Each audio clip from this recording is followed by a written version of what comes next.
जय देवभूमि उत्तराखंड, जय कर्मभूमि महाराष्ट्र, जय हिंद, वंदे मातरम, जय संविधान। दोस्तों, मैं ये जो बात और जो वीडियो बना रहा हूँ आप लोगों तक पहुँच रहा हूँ, ये खास करके मेरे देवभूमि उत्तराखंड के उन असंख्य जनता जनार्दन के लिए, उस देवतुल्य जनता के लिए है जिन्होंने हमेशा अग्रसर रह के, सामने रह के राष्ट्र सर्वोपरि की संकल्पना को साकार किया है। कल परसों से मैं एक वीडियो देख रहा हूं कि जिसमें एक महिला, कम उम्र की लड़की है, युवा लड़की है, जो बोला जाता है कि ग्राम प्रधान है, कहीं से चुन के आई है, कोई रावत करके लड़की है। लगभग 70-75 वर्ष से ज्यादा बुजुर्ग के साथ वो महिला बात कर रही है। बुजुर्ग थोड़ा अग्रेसिव है। बुजुर्ग के हाथ में एक छोटी सी छड़ी है, जैसे पिता दादा दादी के हाथ में होती, अभिभावक के हाथ में होती, अपने बच्चों को डांटने के लिए वो छड़ी है। वो लड़की का कहना है कि ये बुजुर्ग मुझे बदनाम करते हैं, जगह जगह मेरी बदनामी करते हैं, मैं चुन के आई हुई संवैधानिक तरीके से ये मेरे को गाली गलौज करते हैं, मेरे चरित्र पे लांछन लगाते हैं। तो मैं उस नारी शक्ति के लिए, उस लड़की के लिए, उस ग्राम प्रधान के लिए इतना कहना चाहूँगा कि देवभूमि, जो उत्तराखंड देवभूमि है ना, वहाँ जब कोई बच्चा पैदा होता तो पहले माँ बाप उस बच्चे को देश सेवा के लिए समर्पित करते हैं कि ये बच्चा मेरी देश के लिए, मेरे राष्ट्र के काम आएगा। दूसरी बात, वो पावन धरा, इतनी पावन धरा है कि वहाँ पे पुलिस नहीं होती थी पहले। वहाँ पे इंस्पेक्टर का काम रेवेन्यू डिपार्टमेंट करता था, पटवारी इंस्पेक्टर का काम होता था। कोई झगड़ा नहीं, कोई फसाद नहीं, कोई दंगे नहीं, कोई जातवाद नहीं, ऐसा नहीं। देवभूमि ही नाम है, इतनी पवित्रता थी। तो ऐसे युवाओं की वजह से, उस लड़की की वजह से पूरे देवभूमि के लोगों का सर जो है शर्मिंदगी से नीचा, 2 दिन से नीचे हो गया है। आप राजनीति में आई, ये पहली सीढ़ी है आपकी कि आप चुन के आ गई।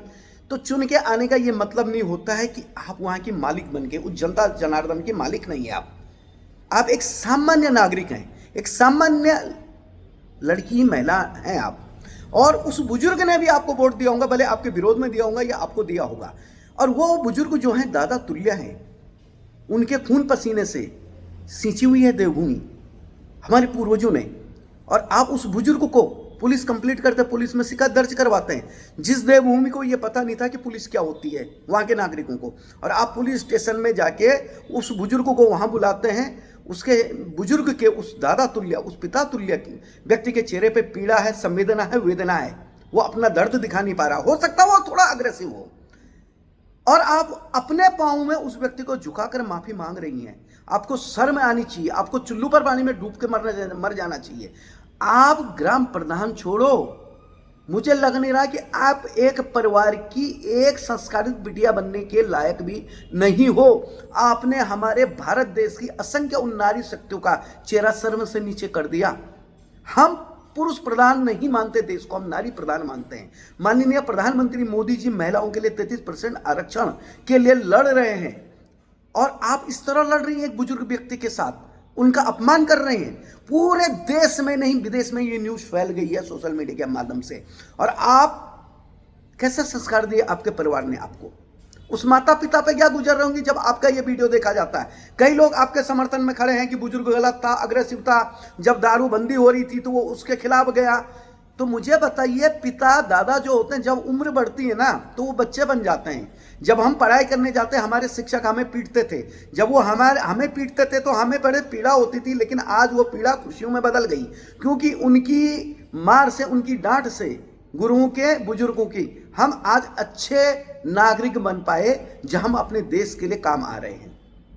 और राजनीति में तो संयम रखा जाता है, आपके अंदर इतना संयम नहीं था।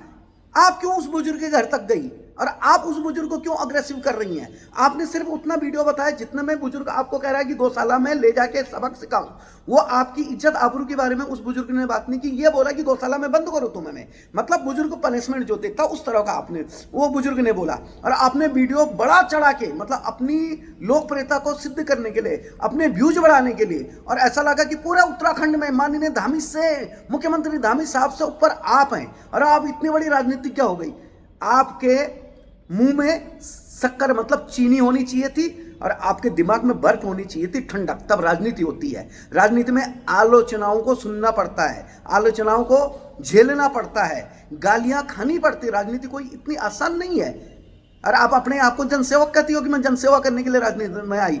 आप जनसेवा करने नहीं आई, आप अपने आप को व्यूज, अपनी लोकप्रियता बढ़ाने के लिए आई। और आपने इतनी बेशर्मी का काम किया उस बुजुर्ग व्यक्ति को अपने पांव में झुकाकर कि आपका ये अपराध माफी लायक नहीं है। आप पुलिस में गए उस बुजुर्ग व्यक्ति के। अरे गांव में हमारे समय पे, जब हम छोटे थे, हमारे समय पे, मैं कह रहा हूं कि पुलिस होती नहीं थी। गांव में पंचायत बैठती थी और उस पंचायत में फैसला होता था। और आपने उस बुजुर्ग को इस उम्र में उसकी मिट्टी पलीत करते हुए थाने बुलाया, अपने पांव में, मतलब गर्व से आपका सीना चौड़ा, आप ऐसी बैठी हैं, बैक साइड में आपका दबावा है, महंगा बैग, महंगे कपड़े आपने पहने हुए, इस तरह की लग रही आपकी बॉडी लैंग्वेज जैसे JUN में शिक्षक छात्र जो पूर्व में ना टुकड़े टुकड़े गैंग बोलते हैं हम, उस तरह की अर्बन नक्सली सोच टाइप की बॉडी लैंग्वेज आपकी बता रही है। और ये देवभूमि कभी आपको माफ नहीं करेंगे। देवभूमि में ऐसा कभी नहीं हुआ है। पवित्रता, पावनता रही है हमारी देवभूमि में। देश के प्रति सर्वोपरि प्राण निछावर करने वाले लोग रहे देवभूमि में। और आप राजनीति में आके पहली सीढ़ी में ये हरकत है आपकी। और इसके अलावा आप आगे बढ़ोगी, विधायक बनोगी, आप जिला अध्यक्ष बनोगी या उसके ऊपर जाओगी, तो आप सोचिए कि आपका व्यवहार कैसा होगा, आप लोगों के प्रति कैसा नजरिया रहेगा आपका आम लोगों के प्रति। तो ये बदलिए। और वो लड़की को माफ करना अपने आप को गुनाह है। याद रखना कि अगर गलत हो रहा है और उसको चुपचाप देखना है तो हमसे बड़ा अपराधी नहीं है। गलत को गलत कहना, सही को सही कहना सीखना होगा और दृढ़ इच्छा शक्ति के साथ जो सही है उसके साथ खड़ा रहना होगा।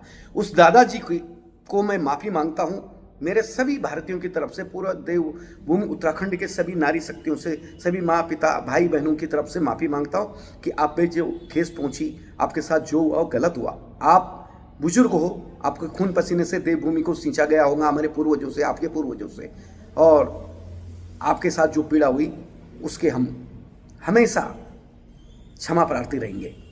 और आगे से ऐसी कोई घटना ना हो। माननीय पुलिस भी इस बात का संज्ञान ले कि ऐसा किसी बुजुर्ग के साथ ना हो कि आप बोलो, वो लड़की कह रही है, रावत या बिष्ट जो भी है, वो लड़की कह रही है कि पुलिस ने बोला माफी मांगने के लिए उस बुजुर्ग को।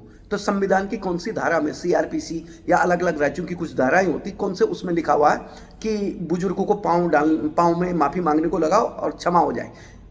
माफी मांगना वो अलग सब्जेक्ट है, लेकिन उद्दंडता से माफी मंगवाना, उसको प्रताड़ित करना, उसका अपमान करना और खुद को ऐसा शहंशाह दिखाना कि वाह मैं तो बहुत बड़ी हो गई, माननीय इंदिरा गांधी से बड़ी हो गई वो लड़की, मदर टेरेसा से बड़ी हो गई वो, वीर अहिल्याबाई होलकर से, झांसी की रानी से बड़ी हो गई वो, कल्पना चावला से बड़ी हो गई वो, इतनी वीरांगना है ना।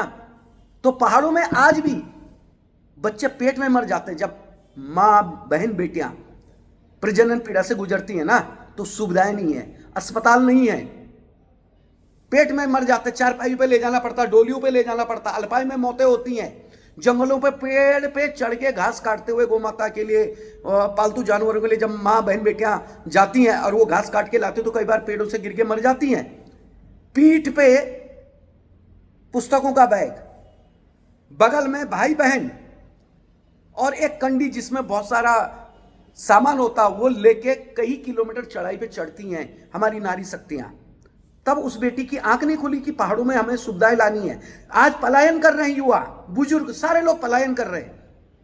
तो ये पलायन का जिम्मेदार कौन है यार? क्यों पलायन कर रहे हैं? क्या कभी इस बारे में उस लड़की ने, उसके परिवार ने नहीं सोचा, उसके समर्थकों ने नहीं सोचा?